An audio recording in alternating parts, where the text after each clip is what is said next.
Alright, I have returned.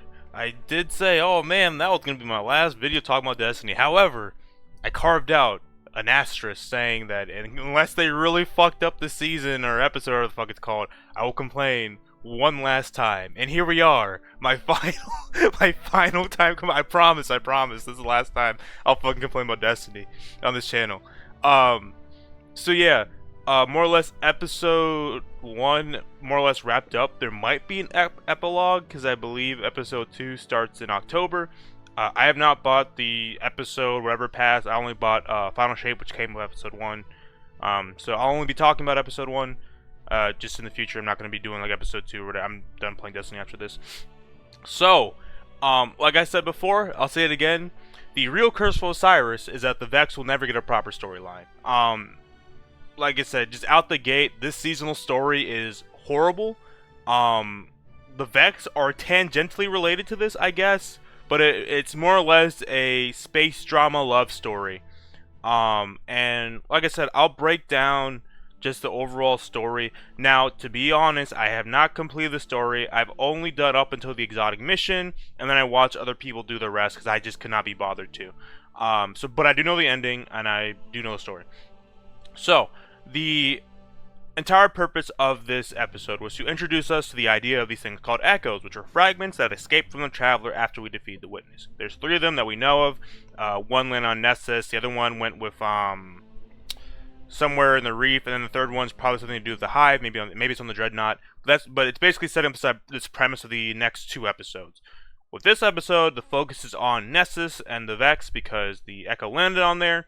And we need to figure out what the fuck's going on and what the deal with this thing is, right?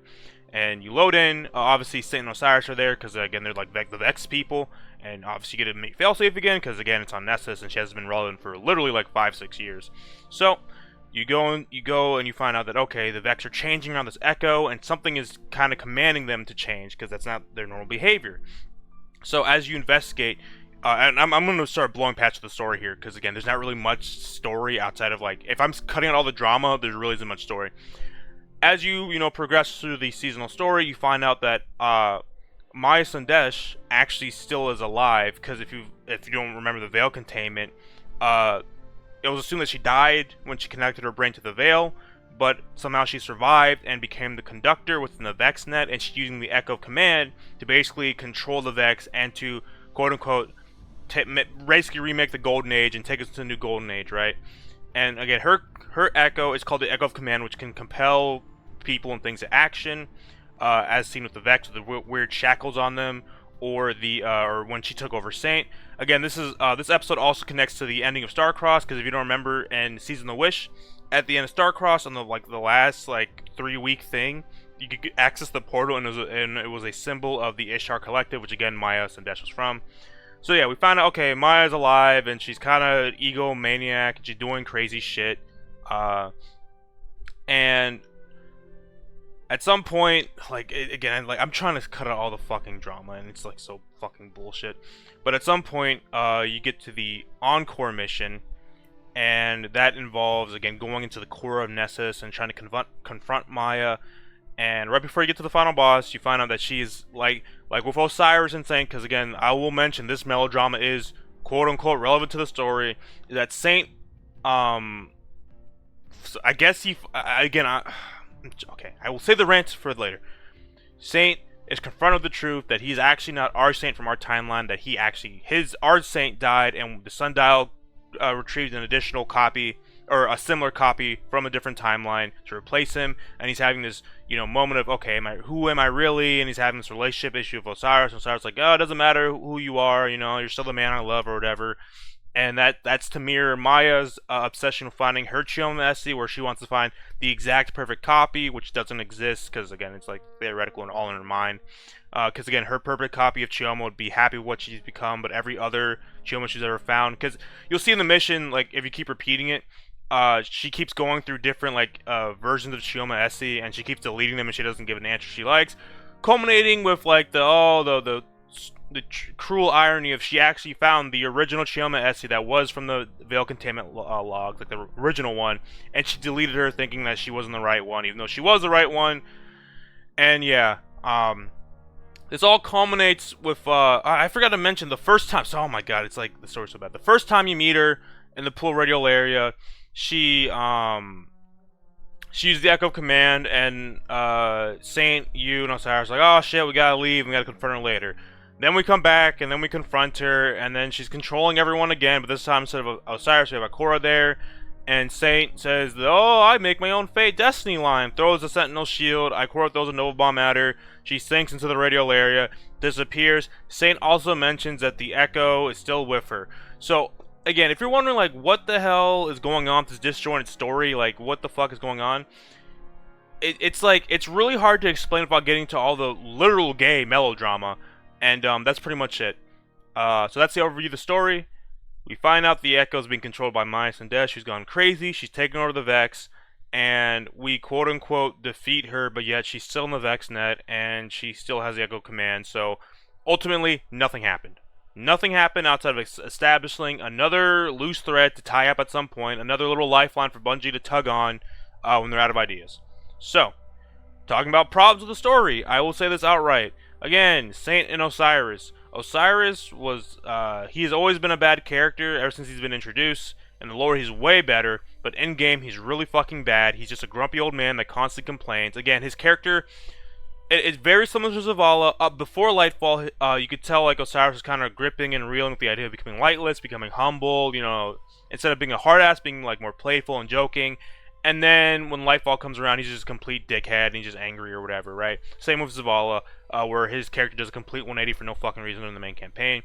And then Saint and Osiris, again, just to point out for posterity, Saint and Osiris were not originally gay. They were Bond brothers, basically bros for life, ride or die motherfuckers. And then literally a fan fiction writer got hired at Bungie and made it canon that they're both fucking gay lovers. And the joke is, throughout the entirety of Saint and Osiris appearing in Destiny 2, that every time they're around each other, they have to mention to you that they're fucking gay and they love each other and they fuck each other in the ass. And it's like, okay, bro. And that has stirred some controversy because some of the people in the community say, "Oh, you're homophobic." No, it's just bad writing. If one was male, one's a female, I'd still say it's a shit fucking story because I don't want to fucking hear about. It's like if you've ever been to high school or like college or just in real life, you know, like a couple that's always like talk about how much they love each other and have all this drama and shit. It's like, oh my god, can you guys shut up? That's how it is, right? And same thing with Maya and Chioma Essie. It is space melodrama that no one fucking cares about. It is literally just pointless drama. And what was the point of the season outside of just setting up another villain to be defeated later? In terms of actual story, like actual content, this, and I'm calling it a season because they are going back to season. I'll talk about it later. This season's content was atrocious. Nothing but fetch quests, or go here, do a thing, go here, do a thing. Nothing fun and interesting. And again, the biggest problem, because they did say with the exotic mission, Encore, that it was their biggest and best whatever. No, it isn't. Because I thought they learned Starcross. They made Encore part of the seasonal story where you have to progress the seasonal story. You have to do the exotic mission Encore. And because of that, you have a number of problems. One of which is that it has to be accessible for everyone to complete. So that way, it can't be that difficult, right? Same with Starcross. It couldn't be that difficult because everyone had to complete a continuous story. Which takes away from the exotic mission. Because again, the exotic mission didn't feel like an exotic mission. It just felt like a really long story mission or a strike. Wasn't that engaging. It looked beautiful. And I will say again, the reason why I like the Vex is because they have good architecture. The music was nice. But like gameplay and combat wise, it was just another boring exotic mission. I will say the only good thing I liked was like the Subjugator boss fight. I thought that was neat where you have to fight a Subjugator and a Tormentor. But again, it feels out of place for a Vex exotic mission that takes place in Nessus to have Dread units or Cabal. And yes, you can argue, oh my gosh, the Cabal been in Nessus in the beginning, but the point is, it just feels out of place, right? It's like if you were to do like 0 Hour, and somehow the like Scorn showed up, or like the fucking like again Vex, or if you did 0 Hour, Whisper, and somehow again the Cabal or the Hive showed up, and it's like, what the fuck are they doing here, right? Anyways, I'm all over the place just because the story, there's so much to complain about, but just overall, like again, the main story is just dog shit. It has, again, the Vex once again have been kicked to the side and been basically relegated to puppets of a greater power. No interesting Like again, I'll talk about what I would have done with the story that would have made it way better. But again, in terms of actual content, it was nothing but fetch quests. Another big controversy is that they time gated. The time gates were back and even worse than ever, because usually all the seasonal weapons are available instantly. This time they're all tied to acts, like for instance Perfect Paradox at the end of Act 2. Another thing too is acts themselves were relatively short, around 3 weeks, of like basically 10-minute segments of just fetch quest stuff, and then you have a like 4 or 5 week wait period between acts. So again, it really was just a worse season. And also with the season pass, you had 3 tiers, 100 or like 100, 200, or maybe I got the tiers wrong, but you go up to 200, right? But the tiers of the season pass were time locked to the acts. So let's say you're at level 100 and you still played, all that XP was lost because it wouldn't be retroactive, wouldn't carry you over until Act 2 unlocked to get the rest of the battle pass. So horrible decision there. Again, I have to mention the writing's dog shit. Again, in terms of activities, they're all generic. The time trial one, I forgot what it was called. Like, I forget what the fucking thing was even called, but that was interesting, I guess. But yeah, that's pretty much the episode. Now, again, talking about like with the community thing, is that a lot of people, again, this is the part that pisses me off, like crabs in the bucket. There's a lot of people that once they started playing through the episode, they said, well, this is bullshit. I don't like this. I don't like the seasonal model. I don't like this story. I'm just going to wait until the fun stuff comes out. Encore comes out, and people do the mission, and they find out once you complete the mission, you will not get the exotic Choir of One until you complete up until Act 2. And a lot of people were up saying, oh, well, you should have whatever, and you should have grinded, you should have wasted your time playing unfun bullshit to get to the fun bullshit. And it just, I think it's retarded. I don't think exotic missions should ever be tied to seasonal story. I mean, they can be tied to seasonal stories tangentially, like, you know, some characters are being involved in this from the season, but ultimately they should stand on their own and they should be separate. That way their quality can be better and they can be more difficult and challenging, because again, if they're part of the seasonal story, Bungie has to make it so that every single person can complete it, right? That's the entire goal if it's part of the seasonal story. That's why it's not interesting or hard like 0 Hour or Whisper was, because it has to be complete to continue the story. The only good thing I can say about this season, outside the weapons being pretty neat, are Choir of One's a cool exotic, special ammo fucking auto rifle. It has like you know, scout rifle, ADS, and then it has a warp lance, hip fire like a wyvern. Sorry, I'm skipping all over the place. You have to do the mission like 3 times as per usual because it's craftable to get all 3 catalysts. And I don't think, because I was told this because I haven't done this at all, but usually when it comes to stuff like that, when it comes to like Outbreak or Whisper, where they're craftable and you have to wait a week to get the next intrinsic. Usually you wait 3 weeks, you can backload them all in and do it all at once and only have to run through the mission once. Supposedly you can't do that with this one because each catalyst is tied to an associated puzzle which only exists on a specific week. So it seems like you're going to have to do 3 weeks of this mission. Again, another thing too is that they keep forcing you to go through this mission. Like, you have to play to get to the seasonal finale. You have to play through this mission at least 2 or 3 more times after you beat it the first time.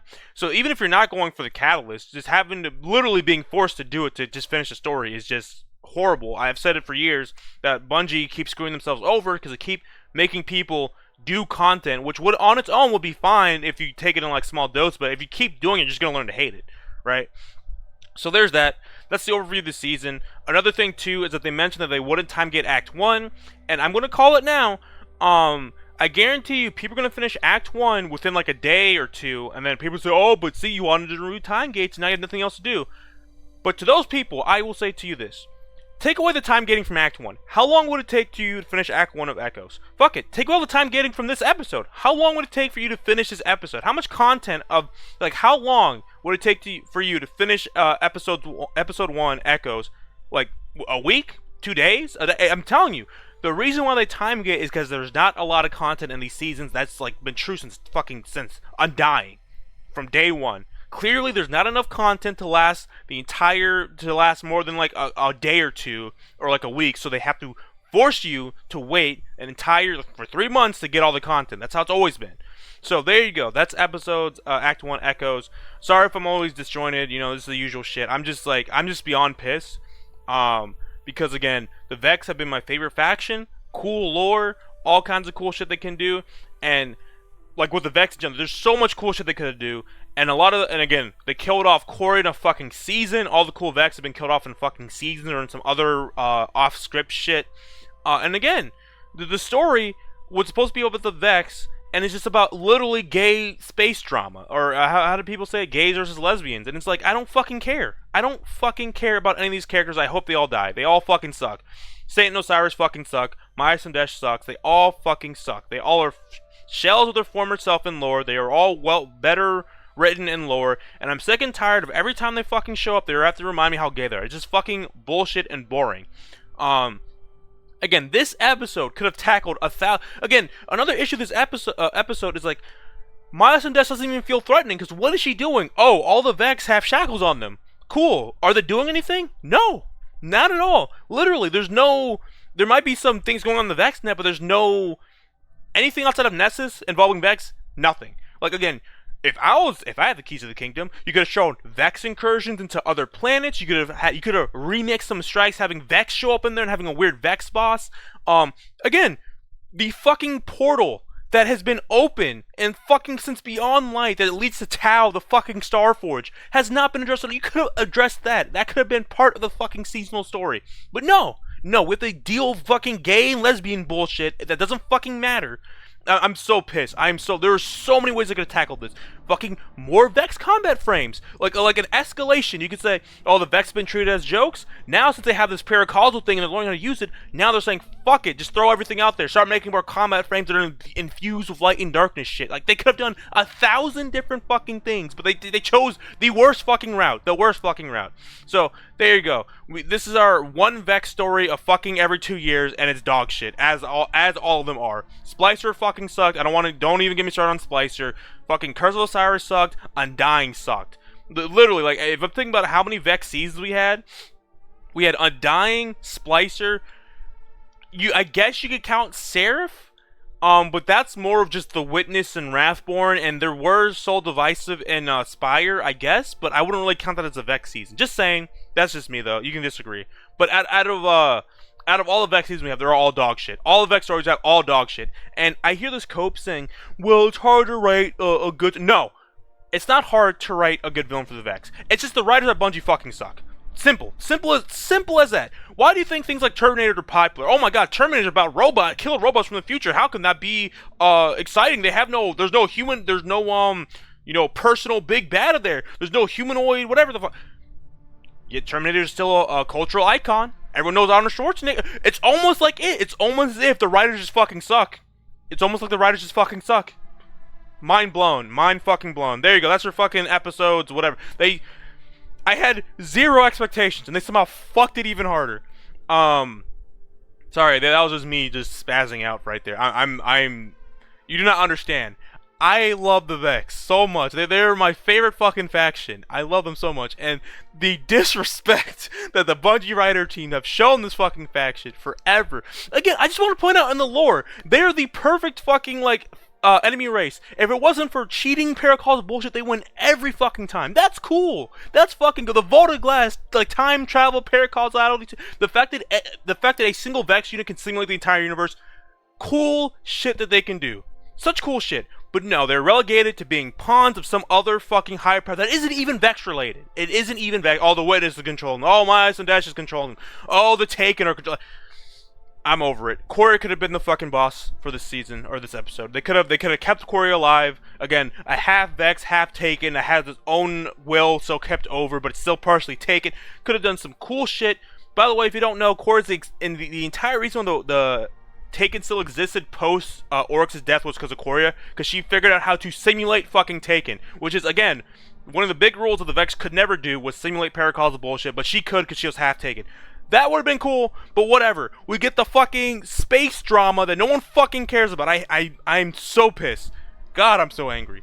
Anyways, I'm done spurging out about the shitty story. In terms of other Destiny stuff, they talked about Frontiers. I'll be honest, I don't really care because, again, I'm already over this franchise.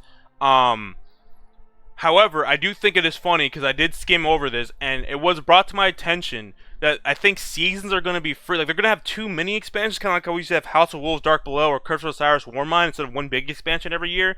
And it seems like dungeons are going to be part of the DLC again, instead of being dungeon keys. And they said they're going to be focusing more on core content instead of seasonal bullshit that disappears.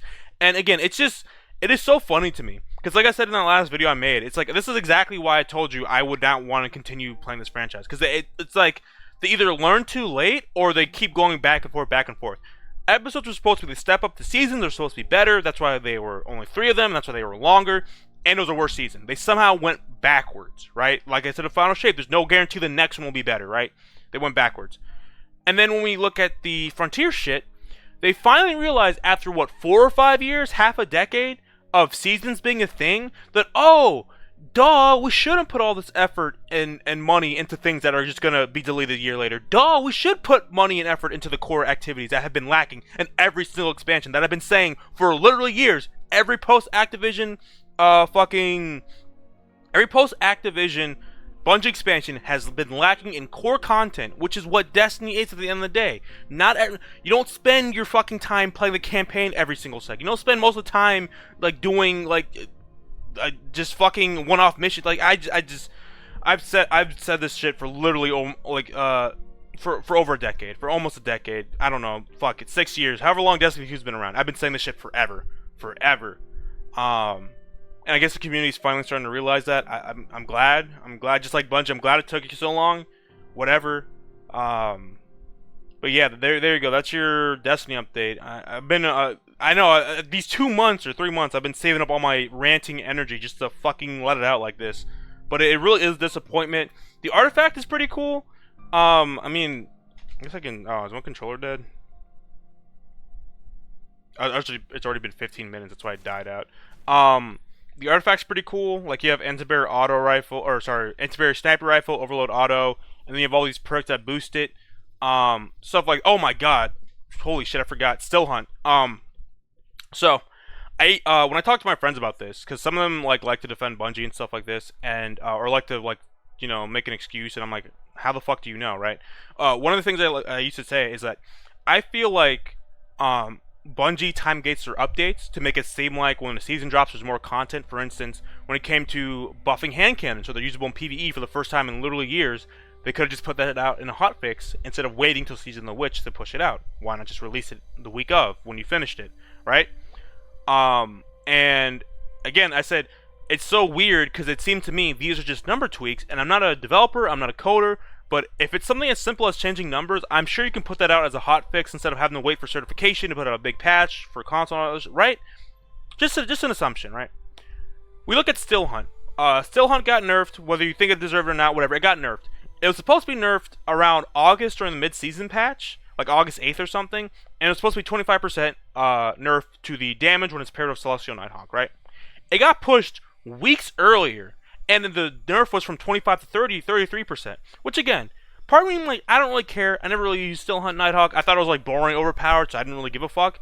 But I find it funny that they're able to push out this patch that will nerf something, which is again simple number changes. But when it comes to something like, oh, I don't know, Dead Man's Tail getting buffed, like getting the damage buff, or the other aggressive scout rifles getting the damage buff, or hand cannons getting buffed, or other weapons that are lacking, like pulse rifles getting buffed, they'll wait until the next season instead of just pushing out in a hotfix just to get it over with, right?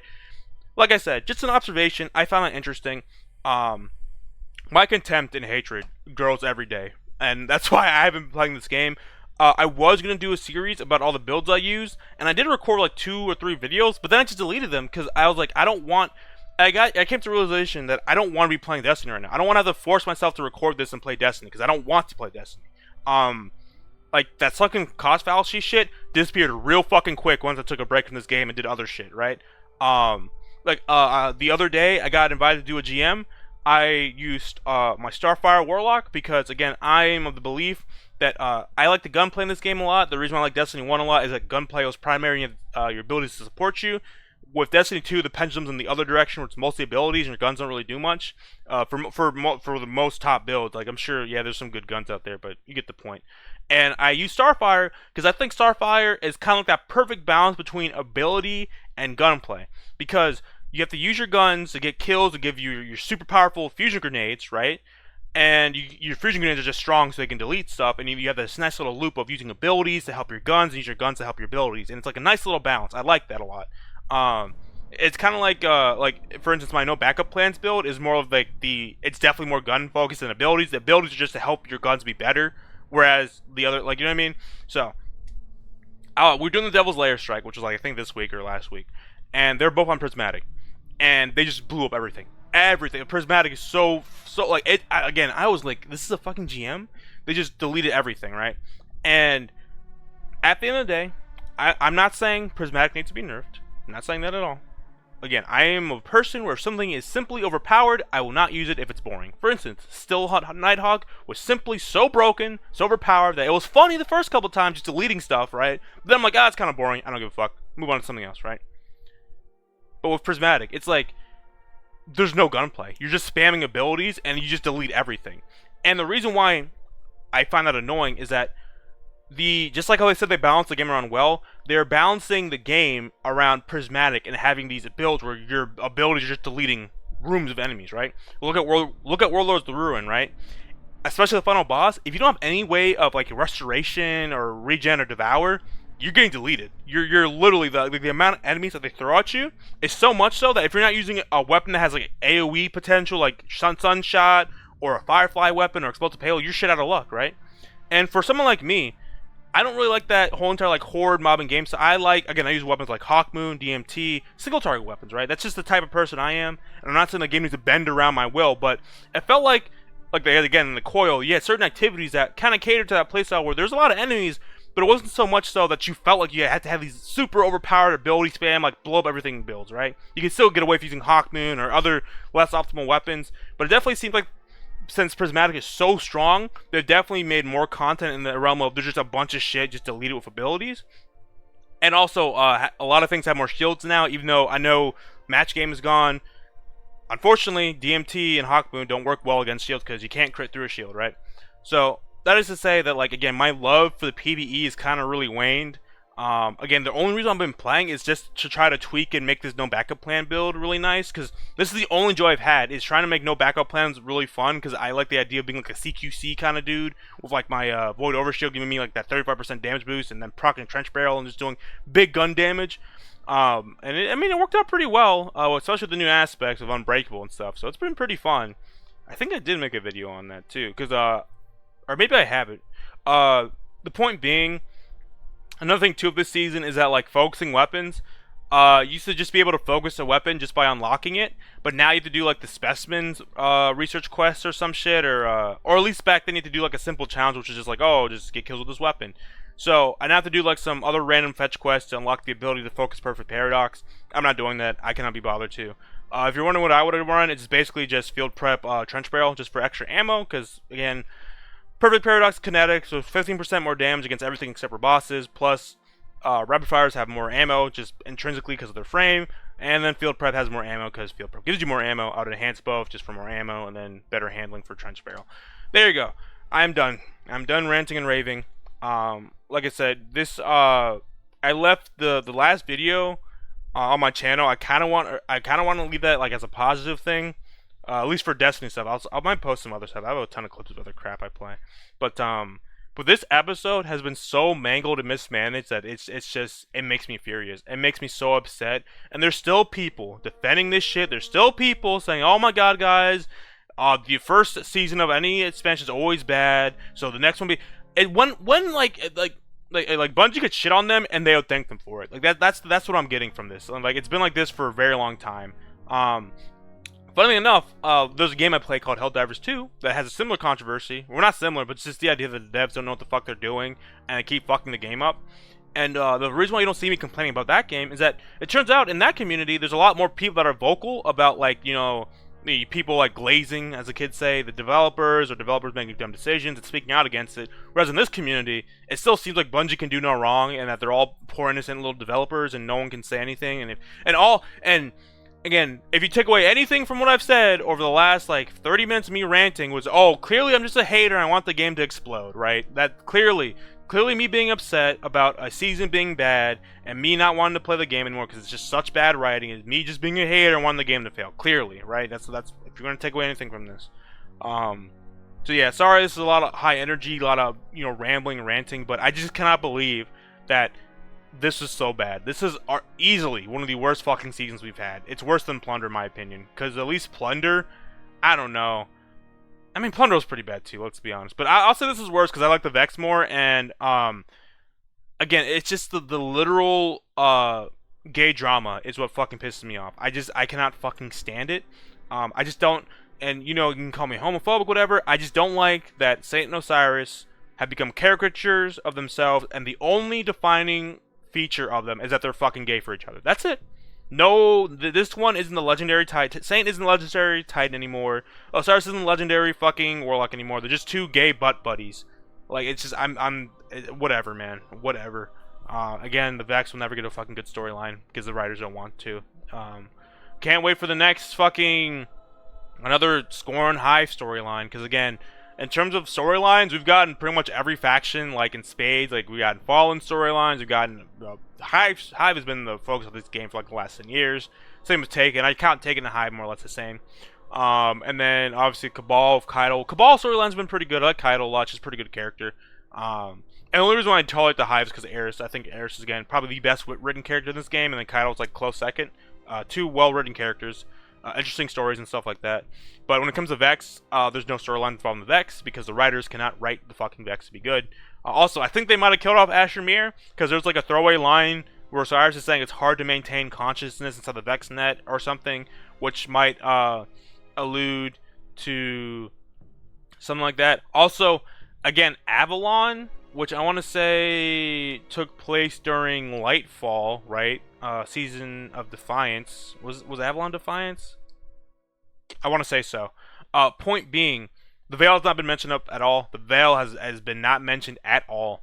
The little revelation at the end of Avalon has not led to anything. There's no new insight to the Veil that I know of. Maybe the Veil, the little Veil containment lore stuff has been updating. I don't fucking know. Clearly, the Veil was made at the last second, and again, I played pre-Lightfall. I played Destiny because I like the gameplay and I like the story. Post-Lightfall, I played the Destiny because I like the gameplay. The story has been completely fucking. Lightfall, again, has done so much damage to the lore and so much crap. So much so, they had to do a retcon of the retcon in the Salvation's Edge raid, where so the witness said that there is a winnower and I'm not the winnower. I'm just the first knife. Like, just such bad writing. Again, the writing, I don't know if it was a director, but some guy on the writing staff saying, well, all lore basically subjective and they're all lies, I don't believe them. Shit like that. And again, the main reason why I played Echoes was not because of the gameplay this time. I played Echoes because I wanted the story. I'm like, okay, a Vex-focused episode, let's see what they can do. And this is what we get. Dog shit. Actual fucking dog shit. Again, I could write better than this. I could do this shit for free. I don't even get paid for this crap. So there's that.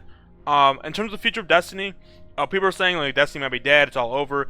No, I don't think so. Destiny's their only cash cow. It's literally the only game they own right now and they're making. I know they're developing other things and all other crap, and I know things like Payback got canned, and they might be developing a Destiny mobile game. But the point being, Destiny was keeping the lights on at Bungie, so they're going to keep supporting Destiny, so there's still going to be Destiny content. Now, it might not be quality content, but if you just want more Destiny, like seasons, just like how the Division keeps running off the seasons for like the last couple years, that's what they're going to do with Destiny. They're just going to keep it on life support. With this Apollo and this other Behemoth update, who knows? Maybe if they do well, they might go back to big updates. If it doesn't, who knows? Marathon, no one knows what the fuck's going on. I think the guy, one of the lead developers, got outed as being like a predator or something. Like, he started like inappropriately talking to like employees or some shit. So, oh well. And then PvP still a crapshoot. Apparently Prismatic Hunters are a real big problem. I haven't played PvP in years. So there you go. There, like the PvP is kind of whatever. And then PvE, there's not really much to do. All the quote unquote hard contents is jokes. GMs are jokes. Dungeons are more or less jokes. I play solo and I can do them with, maybe not with like super ease, but I can do them in one setting within an hour. Pretty much every dungeon here. And I've pretty much solo flawless every dungeon except for Ghost and Warlords. Not because I can't, it's just because I cannot be fucking bothered to. There's a big difference there. because it's just I'm just bored. But anyways, like I said, to take it all away, very very disappointed in the episodes so far, especially in the structure. They're just seasons. Just name something else, which is again Bungie lied. Revenant's the next one, which is going to involve the Fnatic Fick rule or something. So who knows? Maybe the writing will be better. Maybe the content will be better. They did say they'll release Act 1 all in one go, and I will bet dollars to donuts that you can finish all of Act 1 within like a day or two. Because again, Act 1 of this seasonal story, which is like, hey, collect this, hey, collect this, hey, collect this, you're done. Over the course of 3 weeks. So yeah. In terms of positives, like I said, I don't want to be complete negative.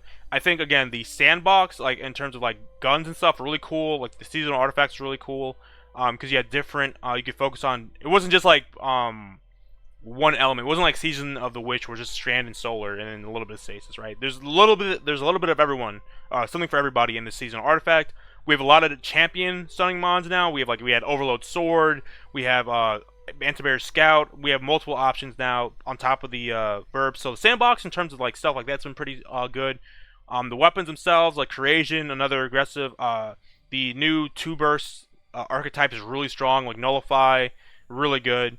The Time Worn Wayfarer, I forgot the name. The Vex Scout, which is just another aggressive DMT, really cool, really clean sights. I like it a lot. Not a fan of Breachlight being Strand. Perfect Paradox is nice. Again, a lot of good stuff to say about the weapons themselves and the sandbox. Again, Encore, visually very beautiful. I love it. Very beautiful. I love the music. Very nice. But in terms of the gameplay specifically for that mission, really bad. The story's dog shit. Everything else is alright. And that's pretty much it. This will definitely be my last video complaining about Destiny for sure. Like this time I'm serious. I don't care unless. I mean, even if Bungie were like to implode tomorrow, I wouldn't make a video on it. I'm just done talking about Destiny. Yeah. Thanks for watching. And until next time. I think the next video will just be some random clip dumps of other games, not just me talking again in Orbit for 30 minutes. Anyways, again, thanks for watching.